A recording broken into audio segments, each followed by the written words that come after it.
नमस्ते बच्चों, कैसे हैं आप सब? मज़े में हैं ना? आज हम हमारा काव्य 10 है सीखो वह लेने वाले हैं। तो चलिए सारे बच्चे अपने अपने पाठ्य निकालिए। आज हम काव्य 10 लेने वाले हैं। तो चलिए पहले हम उसके कवि के बारे में जान लेते हैं। उसके कवि है श्रीनाथ सिंह। उन्होंने सुंदर काव्य दिया है जिसमें प्रकृति के सारे तत्व है। वह किसी न किसी तरह से हमें जीवन में कुछ न कुछ सिखाते हैं। तो आज हम सारे प्रकृति के तत्वों के बारे में सीखेंगे कि वो हमें क्या सिखाते हैं। चलिए पहले हम काव्य गाएंगे और उसके बाद समझेंगे। तो चलिए सब अपने अपने पाठ्य खोलिए।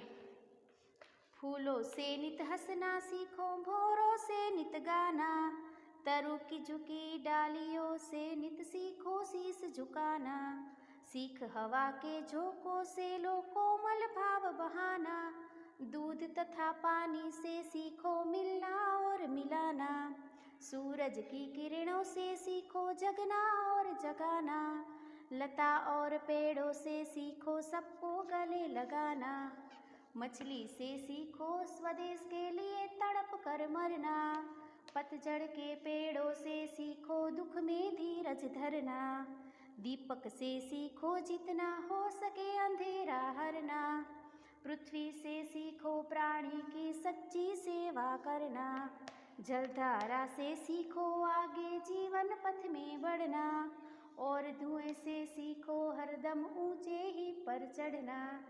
तो यह सुंदर काव्य है। आपको भी क्या करना है? यह काव्य बच्चे लड़के हैं तो साइकिल चलाते चलाते, लड़कियां हैं तो घर के काम करते करते आपको यह काव्य गाना है।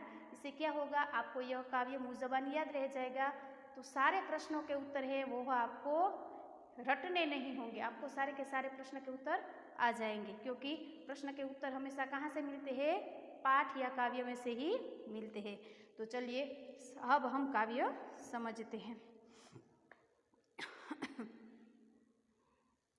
फूलों से नित हंसना सीखो, भौरों से नित गाना। देखिए जब भी सूर्य उगता है, फूल है वह खिल जाते हैं, तो सारे फूल है वो मुस्कुराते हैं। आप देखिएगा कोई भी फूल है वह रोता नहीं है या अपना दुखड़ा लेकर बैठ नहीं जाता है सुबह सुबह, मेरा सिर दर्द है, मुझे आज कुछ अच्छा नहीं लगता है, मुझे ये पसंद नहीं। सारे फूल है वो सुबह से लेकर शाम तक, जब तक सूरज ढल नहीं जाता तब तक वो फूल क्या करते रहते हैं?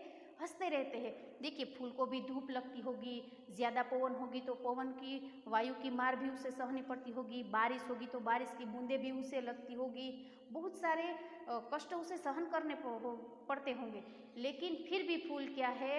वह हंसते रहते हैं। तो हमें फूलों से क्या सीखना चाहिए कि हमारे जीवन में भी कभी दुख आए, कोई तकलीफ हो या हमें छोटी मोटी कोई समस्या हो, फिर भी हमें क्या करना चाहिए? हमेशा उस समस्या का मुस्कुराते हुए सामना करना चाहिए।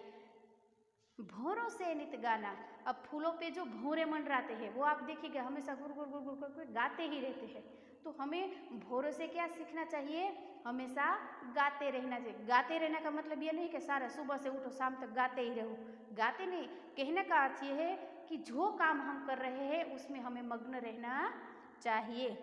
तरु की झुकी डालियों से नित सीखो शीस झुकाना। तरु की, वृक्षों की, तरु यानी कि वृक्ष है, उस पर कोई फल लगता है तो वो डाली कैसी हो जाती है? झुक जाती है।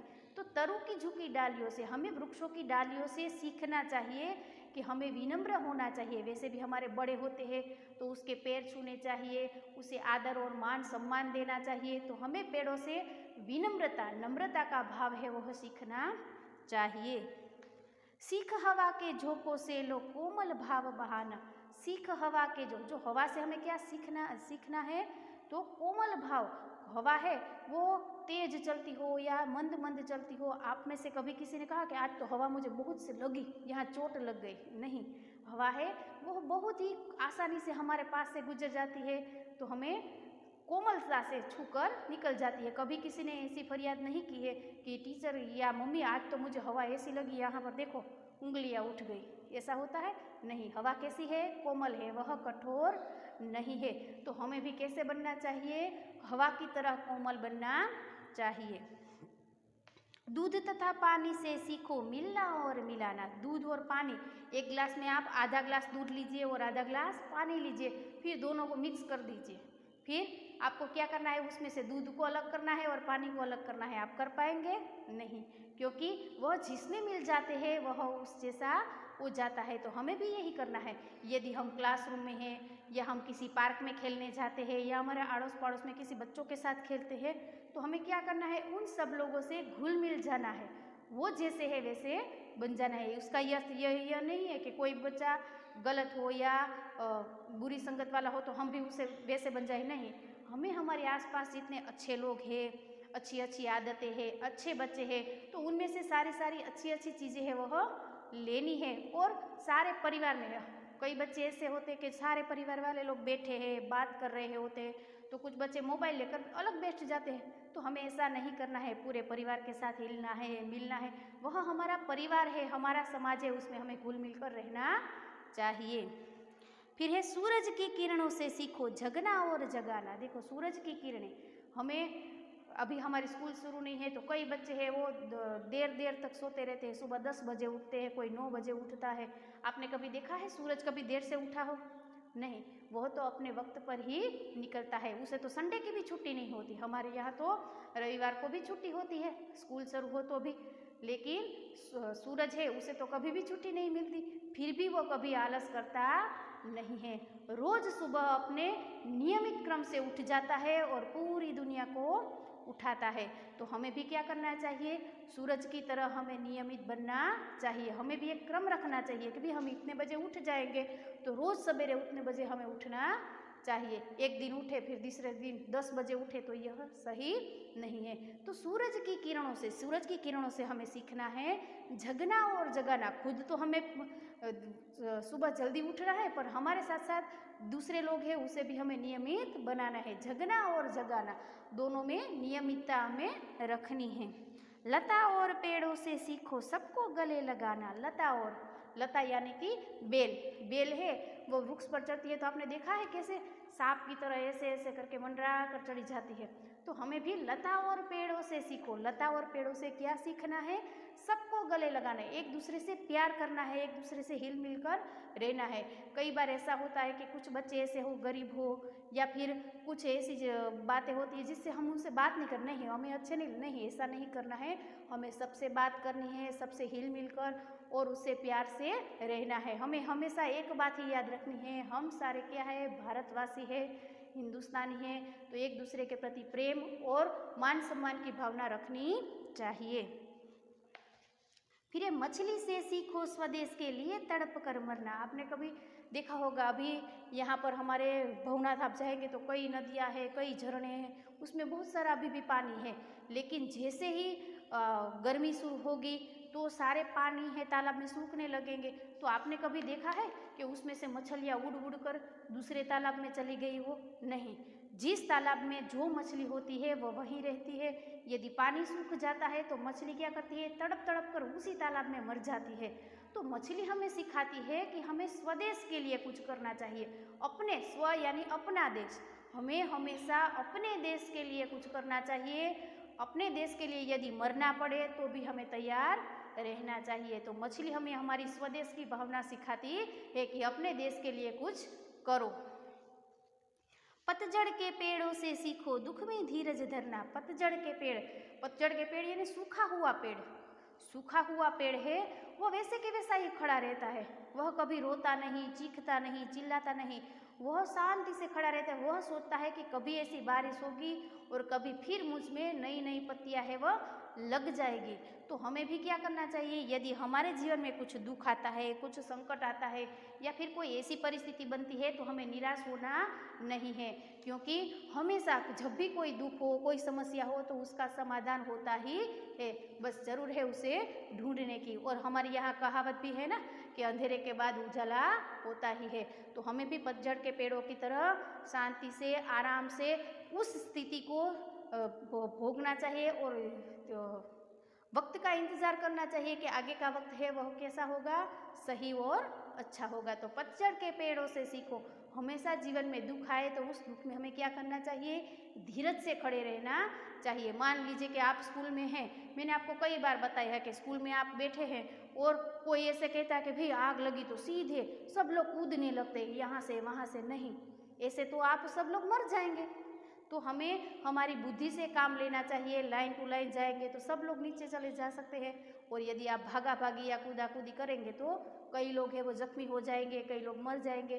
तो हमेशा जब भी कठिन परिस्थिति हो तब हमारे दिमाग का संतुलन है वो क्या रखना चाहिए, बना कर रखना चाहिए, शांति से धीरज से सोचना चाहिए।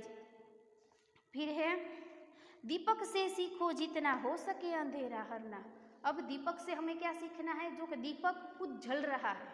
आपने देखा होगा दीपक है वह खुद जलता है, फिर भी सारे आसपास की जितनी भी जगह है वहाँ पर वह क्या करता है, रोशनी देता है। तो कुछ तकलीफ हमें पड़े, कुछ कष्ट हमें पड़ते हो, फिर भी हमें क्या करना चाहिए, दूसरों को उपयोगी होना चाहिए, दूसरों की मदद करते रहना चाहिए। हमें दीपक से यह सीखना चाहिए। पृथ्वी से सीखो प्राणी की सच्ची सेवा करना। तो पृथ्वी से हमें क्या सीखना है, प्राणी। देखिए हम पृथ्वी पर चलते हैं, कूदते हैं, कितने खेल खेलते हैं, कितने वाहन हैं, कितने सारे लोग हैं, सारा दिन सुबह से लेकर शाम तक, कुछ लोग तो सारी रात भी सोते ही नहीं है। तो कभी भी धरती ने या पृथ्वी ने यह फरियाद की है कि भाई मुझे इसका वजन लग रहा है, मैं इसे चलने नहीं दूंगा, आप सब मेरे ऊपर से चले जाइए? नहीं, यह सबका भार है वह वहन करती है। तो हमें भी पृथ्वी से सीखना चाहिए कि कुछ जिम्मेदारियां हमारे ऊपर है तो उसे पूरी ईमानदारी से हमें निभाना चाहिए। जलधारा से सीखो आगे जीवन पथ में बढ़ना। देखिए झरना होता है वह हमेशा आगे की तरफ ही बढ़ता जाता है। यदि आप उस पर क्या करेंगे, उस जलधारा के आगे बड़े बड़े पत्थर रख देंगे तो वो क्या करेगी, जलधारा उस पत्थर के ऊपर से चली जाएगी। तो हमें भी जलधारा से सीखना चाहिए कि जीवन में हमेशा पीछे मुड़कर नहीं देखना है, हमेशा हमें आगे की तरफ विजय पथ की ओर आगे बढ़ते जाना है। और धुएं से सीखो हरदम ऊंचे ही पर चढ़ना। और धुएं का देखिएगा, धुएं है कहीं से भी धुआं निकल रहा होगा, आपने कभी नहीं देखा हो कि वह धुआं जमीन के अंदर जाता है। धुआं हमेशा किस तरफ जाता है, आकाश की तरफ ऊपर ही उठता है। तो हमें भी हमारा लक्ष्य हमेशा ऊपर की तरह रखना चाहिए, हमेशा सही और अच्छी सोच रखनी चाहिए। हम पढ़ाई करते हैं तो हम ये कहेंगे कि भाई मुझे तो पढ़ना ही नहीं, मैं तो हाथ लारी लेकर सब्जियां बेचने जाऊंगा। हमें ऐसा कभी सोचना नहीं चाहिए। हमारी सोच हमेशा कैसी होनी चाहिए, ऊंची होनी चाहिए। तो धुएं से हमें हमेशा ऊंचे चढ़ने की शिक्षा मिलती है। देखिए प्रकृति के सारे जितने भी तत्व है वो कुछ ना कुछ हमें देते हैं। आप नदी का ही उदाहरण ले लीजिए, नदी में से हम पानी पीते हैं तो नदी है वो अपना पानी स्वयं नहीं पीती है, वह हमें पानी देती है। फिर भी हम उस नदी में से पानी पीते हैं, उसमें पत्थर डालते हैं, तो कभी नदी है वो हम पर नाराज़ नहीं होती। कभी आपने सुना है कि आज नदी ने मुझे गाली दी या मुझे डांटा? नहीं। फिर उसी तरह से पेड़ को देखिए, पेड़ पर कितने सारे मीठे मीठे फल लगते हैं, तो वह फल है वो पेड़ नहीं खाता, वह फल कौन खाता है, हम खाते हैं। हम कई बार पेड़ में से मीठे फल तोड़ने के लिए उसे भी पत्थर मारते हैं, तब भी पेड़ ने हमें कभी डांटा हो, मारा हो, हमने कभी सुना है? नहीं। तो प्रकृति के सारे तत्व है किसी न किसी तरह से हमें उपयोगी होते हैं। तो हम भी ईश्वर की बनाई हुई एक रचना है। तो हम जब तक धरती पर है तब तक हमें क्या करना चाहिए, हमें भी पूरी प्रकृति को संभाल कर रखना चाहिए और सबके लिए उपयोगी बने ऐसा करना चाहिए।